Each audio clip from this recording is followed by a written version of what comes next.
Alright, just a little update. Try to keep this fairly short on what I've been doing. Again, this year I will get R2 on his feet.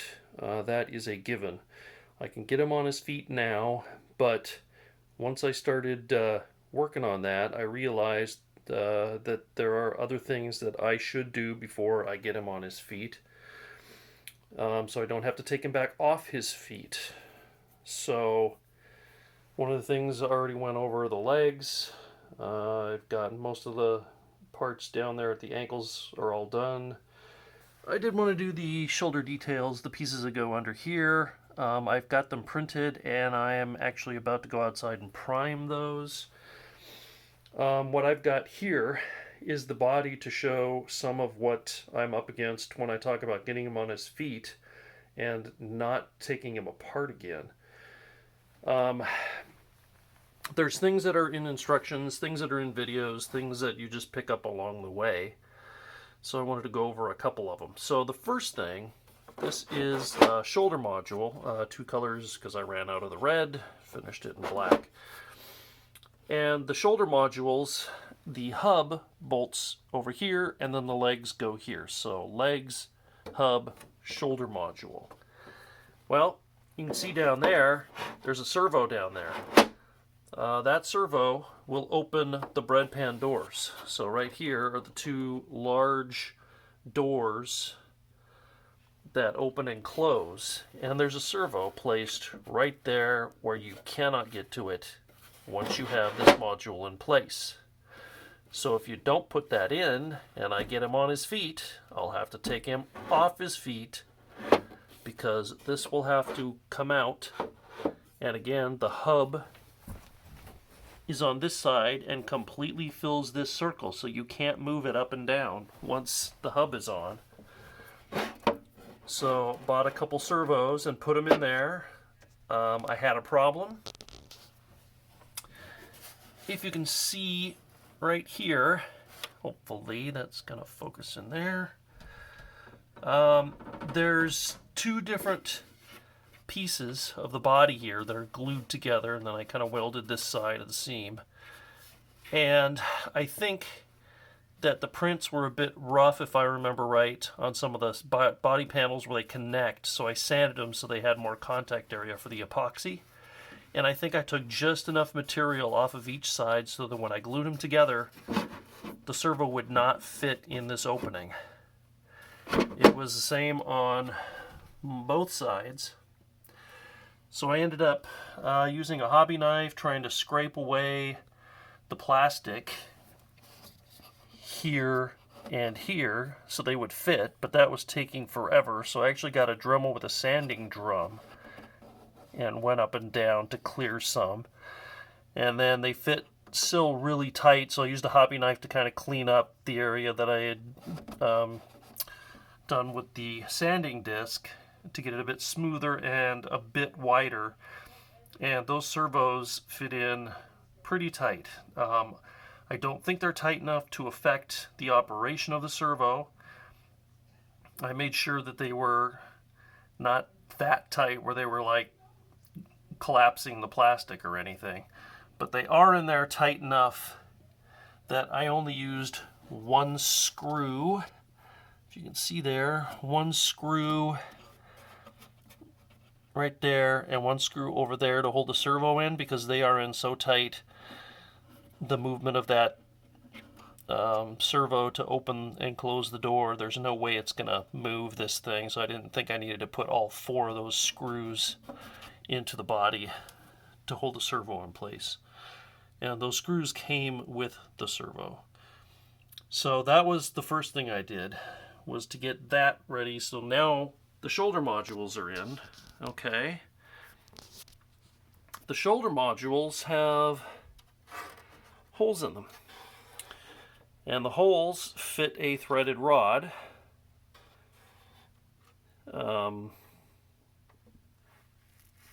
5/16, I believe, in the US, or you could get the metric size that Michael Baddeley mentions in his instructions if you don't want to convert to an easier to find US threaded rod. The threaded rods go down to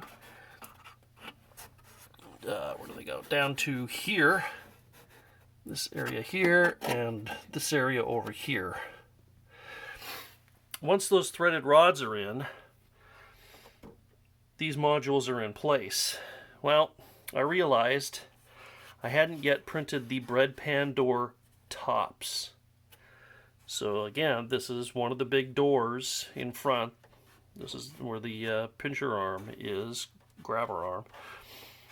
And there's a piece that covers up the top of this that slides in. Well, if you notice, right there, it can't slide in with the shoulder module in there. The shoulder module has to be at least, you know, that high so you can push it in there, and then the shoulder module keeps it in there. So theoretically you wouldn't have to glue it, you could just slide it in there and the shoulder module is going to keep it from backing out. So those were printed last year and I hadn't done any processing on them, but because I didn't really care how nice it looked inside the doors, I didn't spend a heck of a lot of time on the finishing of the doors because the doors aren't going to be open that much, and when they are, the arm's going to be coming out, so you're not going to be noticing, hopefully, or caring that, you know, there's some seam lines in there, and I didn't, you know, spend a ton of processing time to make it smooth because it's just the inside of the door panel. So that was the next issue, and I just literally painted those today. Yesterday I put a quick coat of Bondo glazing putty. Today I sanded it off. Or no, yesterday I put it on, I sanded it off, and I primed them. Today I sanded the primer and painted them white on the side that faces down. So there's one that goes in there and one that goes in there. So again, before these can be bolted in, those need to be in place. So the next thing, you realize that when you say bolted these in, they don't just bolt right there, obviously. If you just, well, I guess the shoulder modules could just bolt to the shoulders. But the shoulder modules bolt in, and then you've also got 4 additional rods that go through to the bottom of the body. Here's one of them here. Those go onto the body top ring. So, here's the body top ring. It has a gap in it here that matches up with the gap there for the data port. It's not going to sit flush now because I still have the bolts on the threaded rods, because after I cut them to length, I took this ring off so I could do things like put the shoulder modules in. Note, the shoulder modules are completely blocked. There are holes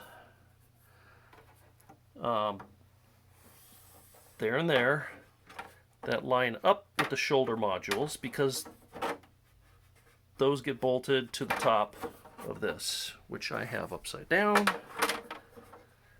There we go. There we go. So there's a recessed area for the nut to fit that bolts through the shoulder modules. And there are recesses here in this body top ring for these nuts to be recessed. So once this top ring is on, you want everything else to be in there that needs to be in there, or you're going to have to take this top ring off. So I realized, well, here's something I hadn't thought of. The large data port here. There's 2 pieces, one piece that sits here and another that sits on top of it that are blue, that I believe I got that right. They're called the large data port. Those are going to be covered by this top ring. So again, if I put him on his feet with this top ring in place, when I get these pieces finished, which I printed again last year and haven't done any work prepping or painting, I'm going to have to take this ring off to put them on. Let's look into that further. this hole right here, there's a pin that goes through there and through the bearings in the utility arm here that the utility arm swings on. So before I can put the data port in there, the pin has to go in that holds the utility arm. Now, I guess this one doesn't really need that because the pin for this one comes up from underneath. So this one doesn't have to be done, but at least one utility arm should be done so that it's in place, it's painted in place, and then your data port is painted in place, and then this goes down and is bolted to the body and through these shoulder modules. So it's just, again, it's one thing after another. First thing was the legs. You know, what all do I need on the legs and the ankles so that they're ready to be attached? What else do I need on the center foot and center ankle so that gets attached? And now it's what do I need on the body? And it's coming to crunch time now. It's practically the end of September.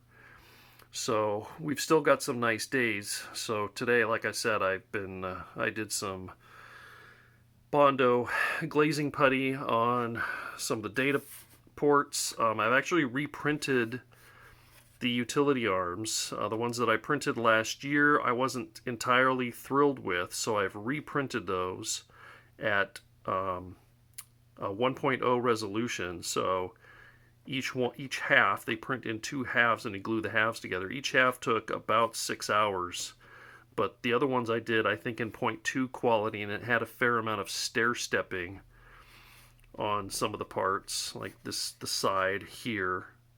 So when it opens up, you'd see the top. And it was taking, I started to do the prep work on it, and it was quite a bit of prep work to make it look nice. So that's kind of why I reprinted it in a higher resolution, so it's going to take less putty, less work to get ready. So hopefully I'll have enough time this year to get at least one of those primed, prime over and over again till it's where I like it. Final sanding, paint in silver, because again, all the parts I've been doing in blue, I've been doing silver first because I read that the blue paint looks better if you have a silver base coat.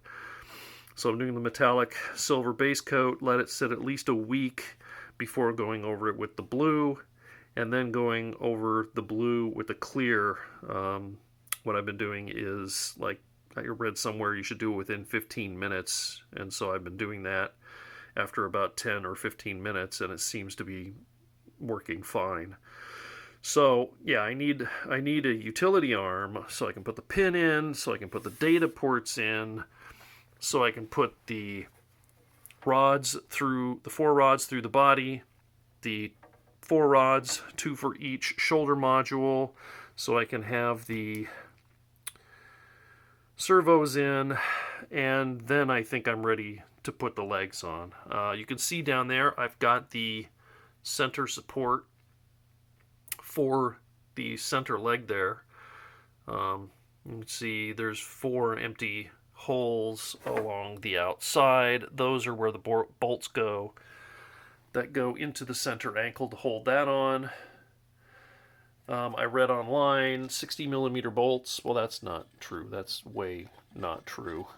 So I ordered 60 millimeter bolts. I didn't notice that they came from China, so it took weeks to get here.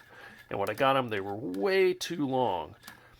So there is enough room inside this ankle to screw bolts way further down than you know you need. You can get away with longer bolts, but 60 millimeter was too long, and I think that whoever said 60 millimeter was printing the long legs and then the filler piece here for the longer ankle that allows you to put it into 2-leg mode without taking the legs off to do it. It adds clearance. So since I had already paid for 20 60 millimeter M4 screws and they were way too long, I measured down, and I think it's like 15 millimeters from this to where the captured square nut is that these screw into. And then I didn't measure on the model how thick the center support is. But I'm thinking 30 millimeter probably would work with these standard ankles. But I decided to err on the side of caution, and I cut 4 of the 60 millimeter screws with a Dremel down to 40 millimeters. And they're going to work fine. They are way longer than they need to be. Again, this is, there we go. That is now screwed in. And I think my finger is probably the thickness of the bottom support. So I think I still could have gone, like I said, at least 10 mil more without a problem, and they would have been long enough. So 40 mil is probably even excessive for those bolts. If you're printing just the standard length ankle like I am, you could probably get away with 30 with no problem. But like I said, erred on the side of caution, and then since they work, why bring the Dremel out and cut them again? I'll just go with that length, and it won't hurt anything. So, yeah, that's me trying to quickly show what I've been working on, and again, why he's not on his feet right now, which he could be, but I just didn't want to put him on his feet and then have to take him off to put this ring back off and on again. I think you probably wouldn't have to take this ring off. Well, yeah, I definitely have to take it off to get those parts on, but I don't know if I'd have to take the legs off, because the hub would be here, and again, this is not glued in, but the hub fills that circle there, so I think he'd still stand on his feet even if I had this ring off and just put bolts through here like I have temporary in the body until I get this ring back on. That would allow me to get him on his legs right now. But like I said, I'd like to, if I can, before I lose the weather, if I can get enough painted to get him, his body, his legs, this top ring. So then I've just got, you know, all the greebles on the body, and the center vent and things like that that don't require removal of the top ring. Over here, my battery boxes are done. My drive units are attached to the foot shells. I just made my hoses. I sprayed last week the ends silver. I have autumn gold rub and buff that I'm not sure if I'm going to do that today, but soon I will be coloring those with the rub and buff. And I'm not going to put all that stuff on the legs, because if I'm going to flip R2 upside down to attach the legs, it'd be easier to attach the legs as they are there without the heavy weight of the drive units and the bulk of the foot shells and everything. So first, my plan is to put on the center ankle and then put those legs on, and then put the drive units onto the end of the legs, and then somehow flip him over. I might just roll him onto his back and then try and lift him up, or get a friend over. I'm not sure. Probably get a friend over to help me lift him up. Oh, and the other thing, I need to check my door. I'm not sure if he's going to fit through my door with his legs on. I didn't even think of that. It's just reading some posts online of other people. Somebody asked, where do you keep your droid at in your house? And some people mentioned that they couldn't get him through a door. It's like, oh, that's a good point. He'd be stuck in here, which I guess wouldn't be all bad to have him living in here. But yeah, if I can't fit him through the door, I think I'd rather get him on his legs out in the living room, where I plan to have him spend most of his time. So there we go. Place is a mess again. I've got parts all over the place, although much fewer than before. Got a whole plastic bin that I emptied underneath that foot shell that's full of pieces that I reprinted because they were just kind of scattered all over. I just wanted to put them all in one spot and get them off the floor. I've got electronics and other pieces that I have printed last year. The greebles for the body, for example, and the rest of the parts for the legs are in those containers. And then there's a container out in the garage that has the painted hubs and some of the stuff that I'm working on that's at this point just in primer or covered in Bondo glazing putty waiting to dry for me to sand it. So that's it. That's an update on getting him on his legs and what that actually entails, and some of the things I found on my way to getting that done.